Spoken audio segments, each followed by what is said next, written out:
Hello बच्चों, आप लोगों का स्वागत है दिनेश क्लासेस 2.0 में। मुझे उम्मीद आशा करता हूँ आप लोग बेहतर होंगे। तो चलिए, हम आप लोग को पढ़ा दिए थे क्लास 10 का मेंसुरेशन का सर्कल, हम पढ़ा दिए थे। भाग एक का सारे प्रश्न आप लोगों ने बना लिया होगा और मैं एक एक प्रश्न करके मैं बता दिया हूँ। तो आज हमारे सर है, इनका नाम है मनोज सर। ये आज आप लोगों को पढ़ाने जा रहे हैं त्रिज्यखंड, आगे की जो चैप्टर है उसके बारे में, जिसको इंग्लिश में सेक्टर बोलते हैं। तो चलिए, अभी आप पढ़ाने जा रहे हैं, तो आप लोग बिना समय को बर्बाद किए आप लोग स्टार्ट कीजिएगा।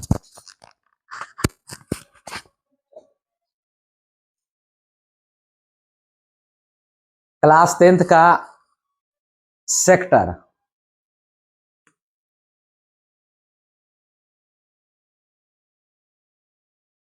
सेक्टर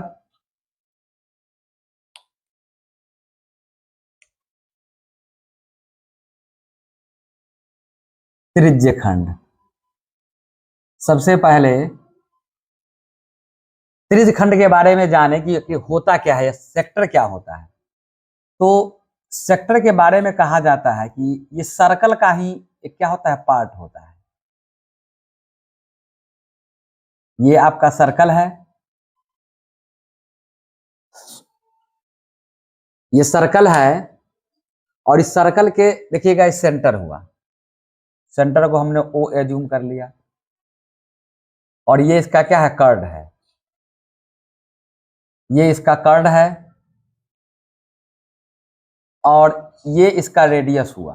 देखिए, रेडियस का मतलब हुआ कि सेंटर से लेकर के और इसका सरकमफ्रेंस तक जो डिस्टेंस होता है, सरकमफ्रेंस तक का डिस्टेंस होता है, उसी को हम रेडियस कहते हैं। देख लो बुआ, सबसे पहले यहाँ जानो कि एओ क्या है, इसका रेडियस हुआ, और ओबी भी क्या है, रेडियस है। और किसी भी सर्कल माने वृत्त में जो होता है वह त्रिज्या आपस में क्या होते हैं, बराबरे होता है। और सेंटर से लेकर के और इसका सरकमफ्रेंस परिधि तक जो भी हम लाइन खींचते हैं उस सब के सब त्रिज्या होता है।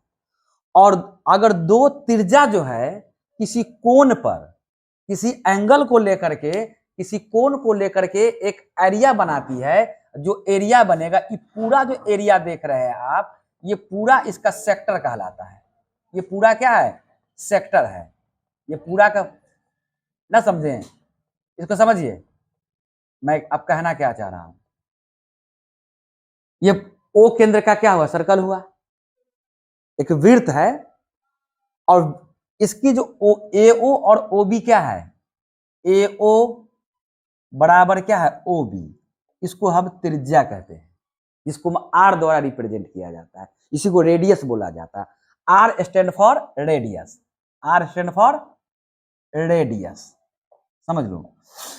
और जब ये दोनों त्रिज्या जो है किसी एंगल पर अगर हो, सेपरेट हो, किसी एंगल के द्वारा क्या हो जाए, ये सेपरेट हो जाए, अलग हो जाए, किसी न किसी एंगल से ये सेपरेट होगा। तो मैंने मान लिया थीटा से क्या है, सेपरेट है। और हम लोग ये जानते हैं ना कि किसी बिंदु पर जो कोण बनता है वह 360 डिग्री का कोण बनता है। तो 360 डिग्री में से ही ये त्रिज्या दोनों जो है किसी न किसी एंगल के द्वारा सेपरेट है, जिसको मैंने थीटा द्वारा क्या किया है, रिप्रेजेंट कर दिया है। तो सवाल ये आया कि अगर कहा जाए कि आखिर ये सेक्टर त्रिज्यखंड क्या है, तो वह वृत्त का ही क्या होता है, एक पोर्शन होता है। वृत्त का ही क्या है, एक पोर्शन है वो। तो जरा इसको देखिए, वृत्त, ये जो पूरा जो आपका जो एरिया जो दिख रहा है, यही है, ये किसका पार्ट्स है, ये पार्ट्स किसका हुआ, तो पूरा सर्कल का पार्ट्स है, पूरा वृत्त का ना पार्ट है, पूरा वृत्त से कटा हुआ है। तो इसीलिए अगर कहा जाए कि अगर वृत्त का क्षेत्रफल क्या होता है, सबसे पहला बात, तो वृत्त का क्षेत्रफल तो हम लोग जानते हैं कि पाई आर स्क्वायर होता है। अगर हम कहें कि एरिया ऑफ सर्कल की बात करें, area of circle pi R square, वृत्त का क्षेत्रफल, वृत्त का क्षेत्रफल, इसको क्या कहते हैं, पाई आर स्क्वायर। एगो बात जानिए, पाई का वैल्यू वेयर माने जहां अगर हम बातें करें कि पाई का वैल्यू कितना होता है, तो पाई का जो वैल्यू जो होता है वो हम 22/7 भी ले सकते हैं। अगर गिवन हो तो इसका वैल्यू 3.14 भी लिया जा सकता है ना। ये वैल्यू इसका जो है आपको लेना पड़ेगा पाई के लिए। आर क्या है यहाँ पर, रेडियस हुआ। तो चूंकि ये पूरा वृत्त का क्षेत्रफल ना पाई आर स्क्वायर है, और ये पूरे वृत्त में से जो है ये काटा गया है पार्ट्स, वो है त्रिज्यखंड। इसीलिए इसका फॉर्मूला बना कि area of sector, area of sector की अगर बात करें तो देखिए, तो पाई आर स्क्वायर तो ये सर्कल है, सर्कल का एरिया हुआ ना, वृत्त का एरिया हुआ, उसमें से कितना कटा है। तो टोटल एंगल सेंटर पर 360 डिग्री बन रहा था, तो 360 में से थीटा कटा है, तो कैमा भाग कटा। अगर हम माने कैमा भाग कटा तो इसको कहेंगे थीटा बटे 360। इस बात को ऐसे समझिए, इस बात को ऐसे समझिए कि हम जो नीचे क्लास में पढ़ते थे कि एक सैडेड पोर्शन वाला, अगर हम अगर मान लिया जाए कि एक मेरे पास क्या है, इस प्रकार का तीन कॉलम बना हुआ है, एक कॉलम में देखिए 3 खाना बना हुआ है।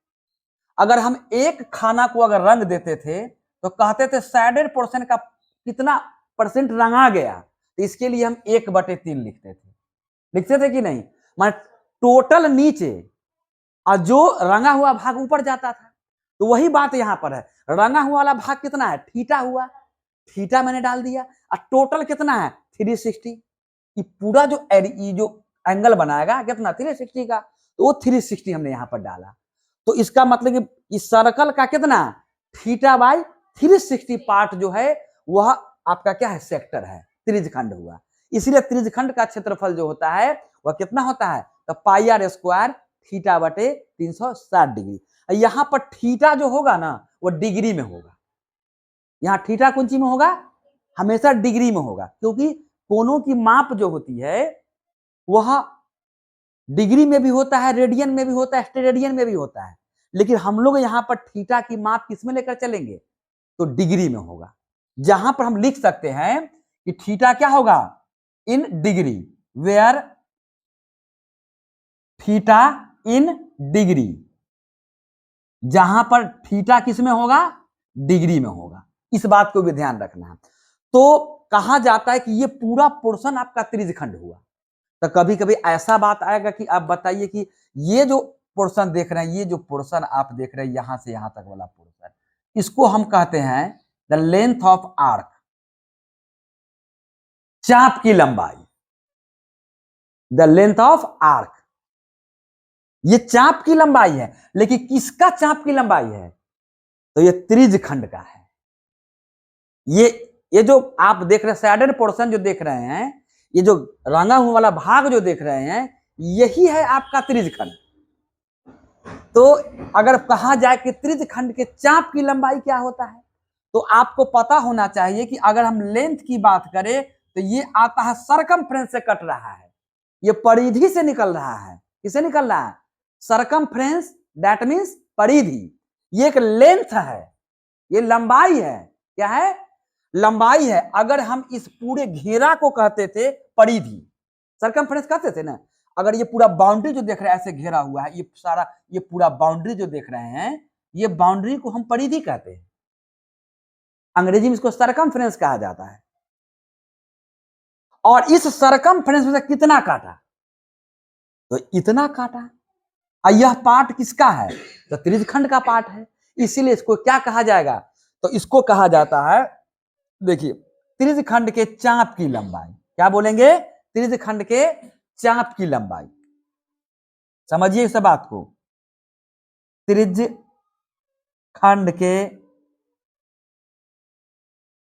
चाप की लंबाई कहते हैं।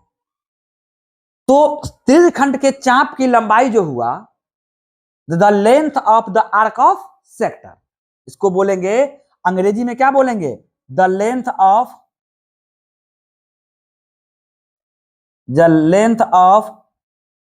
ना द आर्क ऑफ सेक्टर। क्या बोलते हैं, इस सेक्टर की बात हम कर रहे हैं। सुनो यहां गौर से, तो आखिर हम इस ए बी जो हुआ ना, वही त्रिज्यखंड के चाप की लंबाई है। कौन है जी, ये ए बी। और हम ए बी को कैलकुलेट कैसे करेंगे, तो फिर वही बात लगाना है। तो ये अगर आप देख रहे हैं कि सरकमफ्रेंस परिधि का पार्ट ना है, सरकमफ्रेंस का पार्ट है, तो हम यहाँ पर फॉर्मूला क्या लगाएंगे, पहले सरकमफ्रेंस का 2 पाई आर परिधि का लगाएंगे। और ये आखिर ये कितना पार्ट है, तो टोटल का कितना, थीटा ही कटा है ना, इसीलिए इसका पार्ट कौन हुआ, थीटा बटे 360 डिग्री। आया कि नहीं, बहुत सिंपल है याद रखना। अगर आपको त्रिज्यखंड एरिया ऑफ सेक्टर कहा जाए, तो सर्कल में सिर्फ कितना से मल्टीप्लाई कर देना है, थीटा बाई 360 से। अगर वो पूछा जाए क्या, चाप की लंबाई अगर पूछा जाए, तो क्या करना है, उसकी परिधि में कितना से गुना कर देना है, सरकमफ्रेंस में कितना से मल्टीप्लाई कर देना है, 360 से। अगर जिस बच्चे को अगर सर्कल, वृत्त की परिधि और क्षेत्रफल अगर जान रहे हैं, अगर जो बच्चा वृत्त की परिधि और क्षेत्रफल यदि जान रहे हैं, तो उनके लिए the length of the arc of sector निकालना बहुत ही आसान है। मैंने सर्कल से जोड़ करके इसको बताया, क्योंकि ये बातें जो निकालना आप लोग 5-6 क्लास में ही पढ़ चुके हैं। वो 3 से स्टार्ट होता है कि कितना, कौन सा भाग जो है इसका रंगा गया है, कितना कलरफुल पार्ट्स है, कौन सा अंश जो है इसका, तो उसी अंश को लेकर के हमने यहां पर देखा कि टोटल एंगल का थीटा बाई 60 जो है सेक्टर है, तो उससे मल्टीप्लाई सिर्फ कर देना है। क्लियर। तो अगर आपसे कहा जाए कि बताइए कि एरिया ऑफ सेक्टर क्या होता है, तो क्या कहिएगा, तो एरिया ऑफ सेक्टर को अगर देखिए हिंदी में इसको क्या कहते हैं, तो त्रिज्यखंड का क्षेत्रफल। वो भी यहां पर थोड़ा जान लीजिएगा, त्रिज्यखंड का कौन चीज, क्षेत्रफल। क्या बोलेंगे, त्रिज्यखंड का क्षेत्रफल। फॉर्मूला यही रहेगा, ठीक है ना, पाई आर स्क्वायर थीटा बटे 360। और दूसरा जो कहा गया क्या आपका, त्रिज्यखंड के चाप की लंबाई, तो 2 पाई आर गुने थीटा बटे 360 डिग्री। अब आगे की बात करें,